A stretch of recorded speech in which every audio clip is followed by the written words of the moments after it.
స్వార్థను ఎలా ప్రకటించాలి? సర్వ సృష్టికి వెళ్ళి మనము స్వార్థను ప్రకటించాలి. సర్వ సృష్టికి వెళ్ళి స్వార్థను ప్రకటించాలి.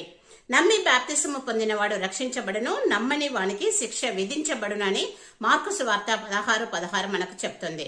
నమ్మిన వాడు పొందుతాడు, నమ్మని వాడు శిక్ష విధించబడుతుంది. కనుక సర్వ సృష్టికి వెళ్ళి మనము స్వార్థను ప్రకటించాలి. అదే విధంగా ఆశ కలిగి మనము సువార్తను ప్రకటించాలి. ఆశ కలిగి మనము సువార్తను ప్రకటించాలి. క్రీస్తు నామం ఎరగని చోట్లను సువార్తను ప్రకటించవలనని మిక్కిలి ఆశ గలవాడనయ్యుండి అలాగున ప్రకటించితిని అని రోమా రాసినటువంటి పత్రిక 15వ అధ్యాయం 21వ వచనం మనకి బోధిస్తుంది. అపోస్తలుడైనటువంటి పౌలు ఆశ కలిగి సువార్తను ప్రకటించినట్టుగా మనము చూస్తున్నాము. కనుక మనం కూడా ఆశ కలిగి దేవుని యొక్క సువార్తను మనము ప్రకటించేటువంటి వారంగా ఉండాలి.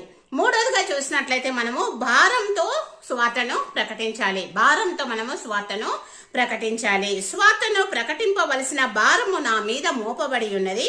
అయ్యో, నేను సువార్తను ప్రకటింపకపోయినేడలా నాకు శ్రమ అంటున్నాడు పౌలు గారు.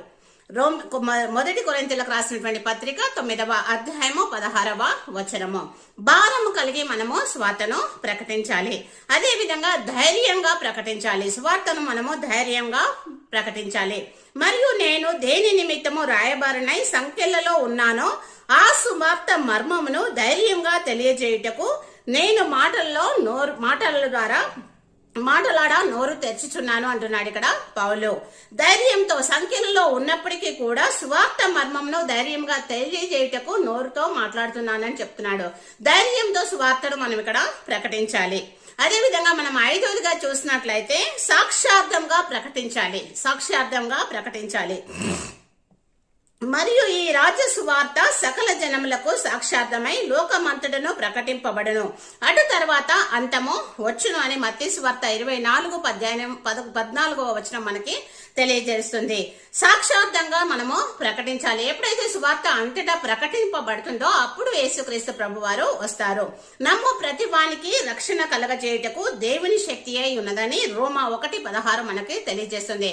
కనుక మనము సువార్తను సర్వ సృష్టికి ఆశ కలిగి భారంతో ధైర్యంగా సాక్షార్థంగా ప్రకటించాలి.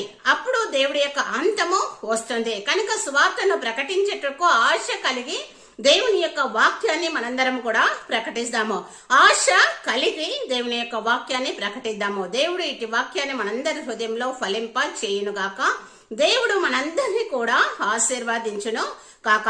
ఆశతో ప్రకటించు వారందరినీ కూడా ఆశీర్వదించును గాక. ఆమేన్.